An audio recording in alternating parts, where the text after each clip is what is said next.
Well, hello folks, Stephen Boughton here, checking in with you from the Slice Tennis News to inform you that the world number one Novak Djokovic has been taken out of the US Open by Stanislas the Manislas Wawrinka and an apparent shoulder injury.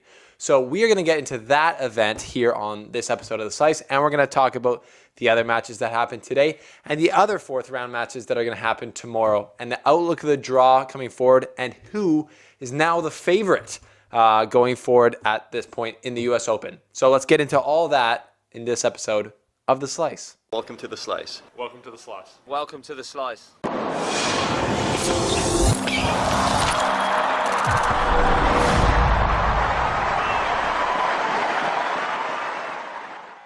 Well, folks, it has been a busy couple days at the US Open. Big things have obviously happened. As I just said, Novak Djokovic is out of the US Open. So that's on the docket for tonight. We're going to get into that. But first, some housekeeping items. Don't tune out here. I know I usually do this. But the Laver Cup here no longer is because we did not get a media pass, unfortunately. So this cup is getting replaced by a Slice mug. That's right. A Slice mug with some other merch becoming available extremely soon. For the Slice Tennis fans, so you can help support me to continue doing this awesome work. We love having this community. I love you guys. Thank you so much for supporting and tuning in. Subscribe down below if you haven't, and check out the Front Row show that I did yesterday for the Front Row fam. Link below. We talked about Kyrgios. We talked about the Federer's matches so far in the tournament. We talked about the USTA's status, or the US men's lack of winning since 2003 at the US Open. I talked about my philosophies on why that is. We got into a lot of the questions. So check out that episode below. Another way to support the Slice. Now, Djokovic versus Stan Wawrinka. Coming to this match, I thought that there was a good chance that we'd be in for a very interesting match tonight. I thought that Stan definitely had a chance to upset Djokovic because of the way that Stan had been playing in the matches before this match, and that Djokovic, has historically lost to him in the past. Obviously, Djokovic is the favorite coming into this match, but Djokovic did have that apparent shoulder injury in the second round. Didn't show up as much in the third round, but I thought that if the match was tight tonight, or maybe Stanislas was winning, that shoulder injury would come out again, and it would start to bug Djokovic, if not physically as much, it would bug him mentally.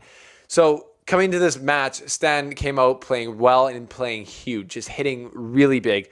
Djokovic looked pretty good. He was rallying well, but he did look a step behind, a little bit slow, a little bit off. He was missing shots that he wouldn't normally miss. But you can't really pin that to something because he looked a little bit slow at times in the Wimbledon final against Federer. And that was just his level then. I know he didn't have the injury then.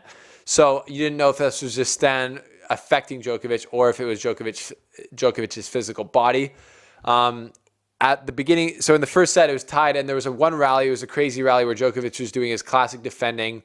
I think he lobbed Stanislas with Stan the man with a big lob, and then it landed on the baseline. Stan lobbed it back, and then Djokovic lobbed it back again, and then Stan stepped up, took it on the rise above his shoulder, and slapped a forehand winner, and just roared, and the crowd went nuts. And it seemed like at that point the crowd was on Stan's side, and he was playing with momentum. So he ended up winning that first set. Second set was tighter. Djokovic went up a break. Stan got it back and then broke to win the set. So at that point, obviously going down 2-0, you're like, this is big trouble. Djokovic wasn't grabbing at his shoulder. He wasn't looking at anything. He seemed super muted. Like he wasn't getting mad. He wasn't getting excited when he was playing well. So you could tell there was something a bit off, especially mentally, because he was missing some shots that he wouldn't normally miss. And then he ended up shaking hands once he got broke in the third set. So very confusing for a lot of people. I just finished watching the press conference where Djokovic talked about it, and he confirmed that it was a left shoulder injury, but he also said he didn't want to talk about it to the press. He was obviously really frustrated coming off the court. Obviously, you don't want to lose like that or lose in general, but what I think has happened is that the injury's obviously been bugging him. It's one of those injuries that's just always hurting. A lot of people play with it. It was affecting him in the early rounds, but when he was winning, he's obviously going to be good. If Djokovic had won one of the first two sets or both the first two sets, he would not have retired. He would have kept playing, but once he knew that he couldn't win, he pulled the plug, obviously, to save some damage, to get out of there. So no real no real diss to Djokovic at all, but he has had a thing in the past where he pulls out because he wants to preserve his body. That's his choice. But the U.S. fans didn't like it, and they were actually booing him as he left the court. So what do you think about that, Djokovic fans? I don't think that's warranted for Djokovic at all. Not going to lie. Obviously, I have my thoughts on who my favorite is, and he's right out there in the green.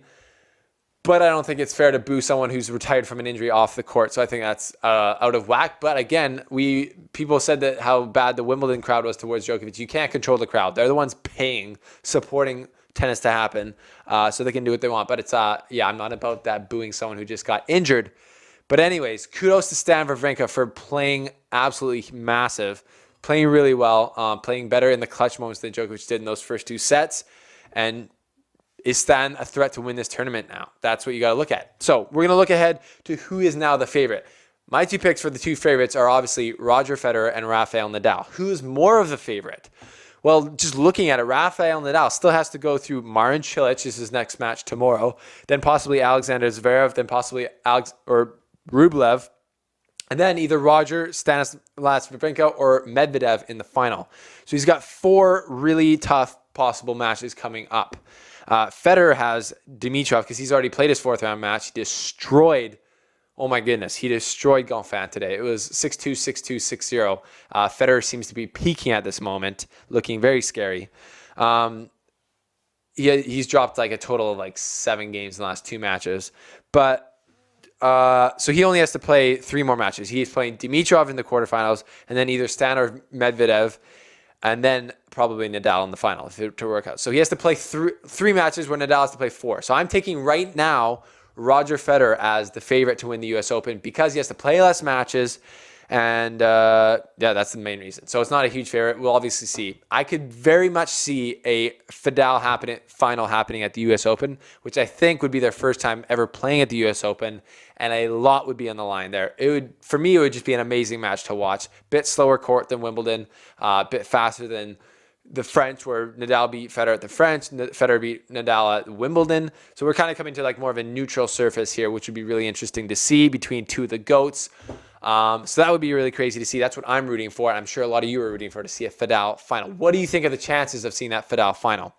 But just looking at the rest of the draw here, we got Stan versus Medvedev, which would be extremely interesting because Stan Wawrinka has turned out to be a crowd favorite at the U.S. Open. They love him in New York.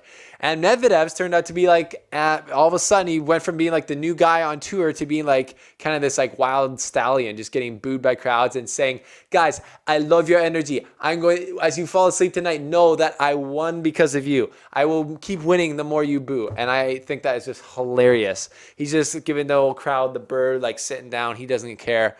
He's, I think what it really is, the reason, want to know why they're booing him so much in New York? Because the U.S. is still salty about Russia. They're still a bit salty from the Cold War. And I was in Miami, and Alexander Bublik was playing an American guy, he was playing Kyrgios, and then some guy up above me is chanting USA, USA. I'm like, relax, bro. But there's a bit of an anti-Russian sentiment in the States. So that's a bit of context to why he's probably getting booed. Also, he probably was being a wanker against Feliciano Lopez. I didn't see that match. But anyways, lots of interesting matches tomorrow. We got Rublev versus Berrettini, Monfils versus Andujar, who is somehow in the 4th round. Zverev versus Schwartzman, which is going to be super interesting. Zverev might be breaking the curse and make it to his first quarterfinal of a major. That's a big deal. And then we got Cilic versus Nadal, which is a tough match for Nadal coming up here. So lots of matches tomorrow, but that's a recap of what happened tonight. Djokovic out of the U.S. Open. Huge deal. The number 1 player in the world getting taken out by Stan Wawrinka and his shoulder, it seems. So he looked pretty depressed in that press conference afterwards. So, but Federer fans and Nadal fans got to have new hopes now going forward because they don't have to go through Djokovic to get to the final or in the final at all. So we got a whole new tournament here with the number 1 player out. And it's going to be interesting to see. So thanks for checking in with The Slice. That is an update for you from ya boy. Stay tuned for all the U.S. Open info you'll need. Go to our Instagram at The Slice Tennis, where we're posting daily, keeping you posted on what you need to know about tennis. So thanks for tuning in, folks. And we'll see you over on Instagram. Stay safe.